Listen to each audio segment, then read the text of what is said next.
Good morning, little lady Eleanor. She is hanging out on top of the cat condos cardboard thing that someone sent us years ago, but it's still holding together and she still loves it. That's really one of her favorite things. Buddy doesn't spend any time on that, but Buddy right now is hanging out in a tent made by my legs in bed.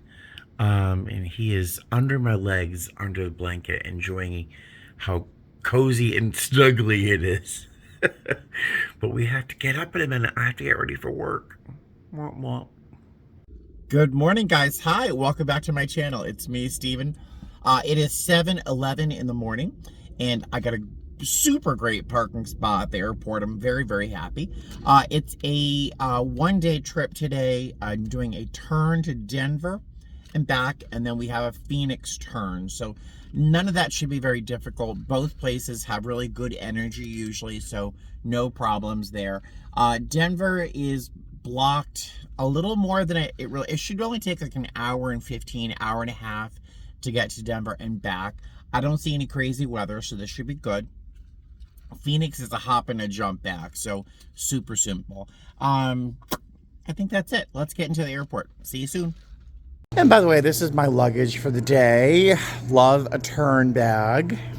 But I did forget to pack my toiletry bag, which you always travel with, just in case you get stuck in an airport or a hotel somewhere and you don't have your, toothpaste and deodorant and that kind of stuff. Let's hope nothing happens. Knock on wood. Hey guys, how are ya? Welcome to Denver. That was a really easy flight. 1 hour, 25 minutes. Largely smooth flight with a little bit of turbulence. Denver never disappoints with turbulence. It's, climbing up all these mountains and all that. So largely a smooth flight with a little bit of turbulence. Landing was turbulent enough that I really had to do my silent review. I mean, I was like arming, disarming the door, how many passengers we had on board, all those things you have to think about in the case of an emergency. The landing was a little rough, so I had to think about it, yeah, really nice, really nice. We're going to be flying back to Las Vegas. There was a bit of a delay leaving. I don't know how getting out of here is going to be, so part of me is hoping that we get removed from our Phoenix turn, but I don't get that lucky twice in a row. So I will see you back in Las Vegas. Hey there. All right, so that flight from Denver was lovely. 1 hour, 29 minutes. Great passengers. Again, such a short flight. Denver, all these things equal a very pleasant flight. There was a bit of turbulence that was not unexpected. There was one person who just seemed to really resist the idea of staying seated with that seatbelt fastened.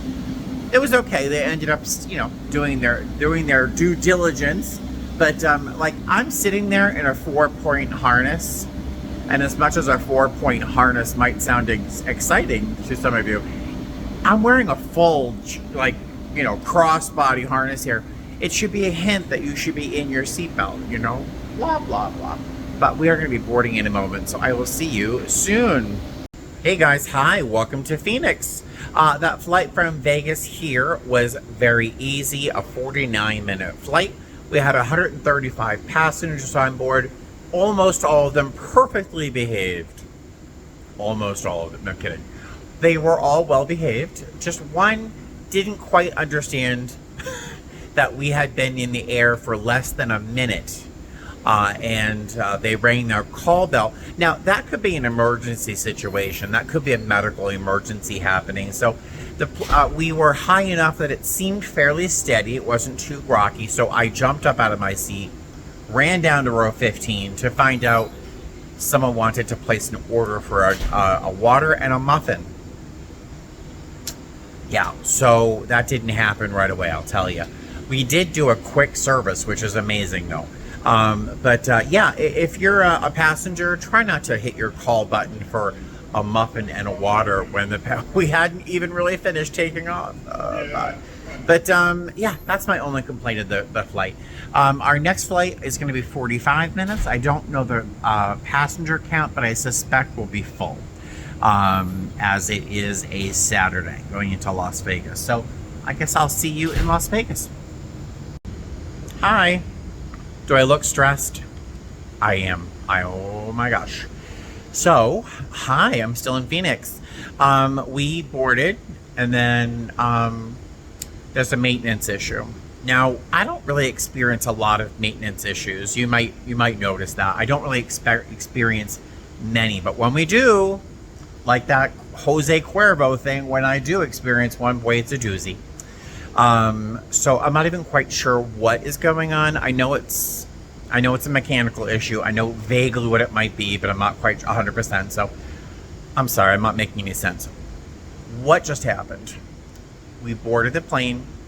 I'd say 45 minutes to an hour later.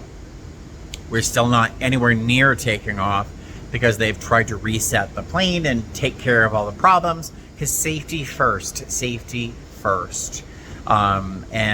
So whatever they're going to do is going to take another hour and a half. The passengers have already been on the plane for almost an hour.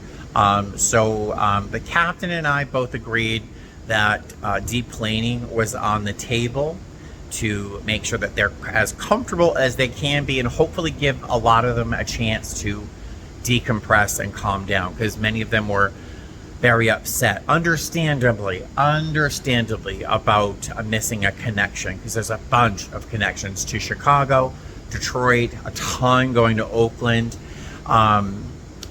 Every single one of them wanted to talk to me individually about their situation. What should I do next? And so I tried to be as to give them information that was helpful, but I don't have a lot. So what I did tell them is what I would do is make sure the airline, we're going to get you to Las Vegas. We are going to get you to Las Vegas for sure. That's where you want to go, because we don't fly nonstop to any of those places you're going without stopping first in Las Vegas. So we're going to have to deplane, unfortunately. Don't leave the gate area because they're going to make announcements. But then we're going to be going to Las Vegas tonight because I have to get home, right? So has that made any sense at all? I'm super stressed. On a 319, I'm by myself up in front. All those people looking at me for direction, and I'm given almost no information. Our gate agents, they're very different in each city. Each city has a very different character when it comes to gate agents. I'm not finding a lot of help from one of the ones here. I'm sure the others are better. They've got to be.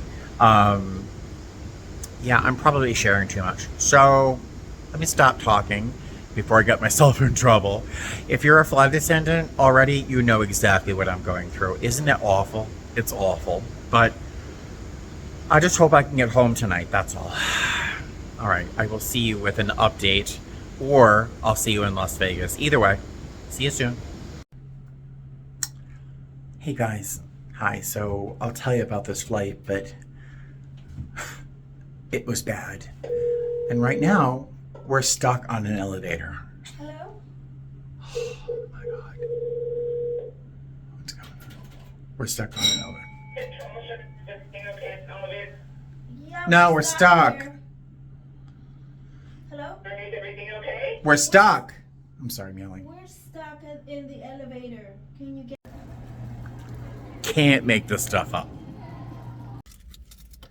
Oh my God. Guys, that was what I would call... Whoop! That's what I would call a shit show. Absolute shit show. So I don't even remember the last time I saw you, except for telling you that I just got stuck in an elevator. That was the cherry on the cake. Oh my Lord. All right, so I think I told you that we had deplaned. Yeah, so we deplaned. The passengers have been on the aircraft for almost an hour. Maintenance said that it could, whatever they had to do could take up to an hour and a half on top of whatever it's been. So there was discussion, and deplaning seemed the logical thing to do for their comfort. And the passengers were getting more and more, increasingly more upset. A lot of them seemed really upset. There was a ton of connecting flights, and they were all going to miss their connecting flights. To most of their credit, most of them seemed to understand that it was not my fault. It was not the crew's fault. But there are things that are out of our control. The other people who did not seem to understand that seem to have never disappointed anybody or failed at work or felt powerless over anything, apparently. I don't know. They just treated me like garbage. But you know what? I understand. I do. I totally understand. But I'll tell you that I am rambling. I'm not making any sense, and I'm not giving you any good information. A majority of the passengers ended up being quite civil, if not understanding. The rest of them, but it's their prerogative. I have gotten upset at people before, and I think this one evening has kind of helped me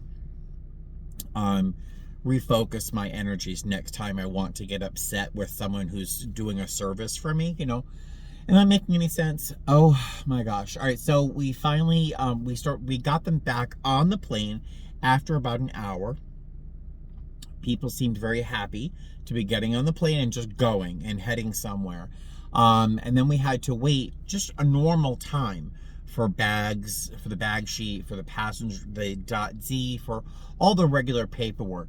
A couple people got really upset that we had to wait for that paperwork. It wasn't 5 minutes, but it was just too much. You know, I get it. I do.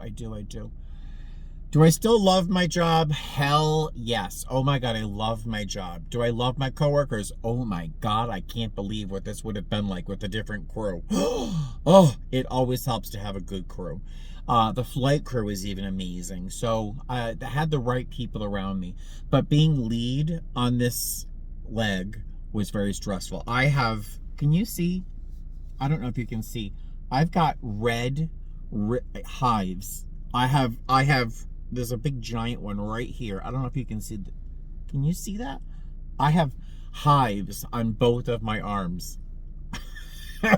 I mean, it was stressful. Mostly because I hate disappointing people. And I want them all to have a nice experience. And I want them all to know that I love them. And blah, blah, blah. I keep talking. So we finally got to Las Vegas. Most people are fine. Really, there was one really, really bad one. But again, I understand. I've been there before. We get off the plane. Lola goes one way. Jenny and I go the other. We take the elevator down to the first floor, which is clearly a mistake because we got stuck in it. We got stuck in the elevator. But whomever we spoke to over the PAs, the little PA system, seemed to have some power because we hardly a moment passed before the elevator was moving again. So that was good. And here we are with me in my car on the way to Pink Box because I need a donut.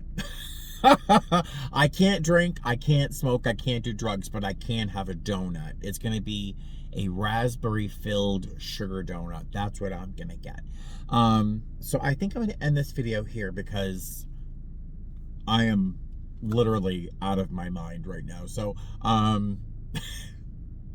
thank you for watching, and I'll see you in the next video. Hopefully a little less dramatic, traumatic, and so on. All right, see you later. Fly safe. Bye.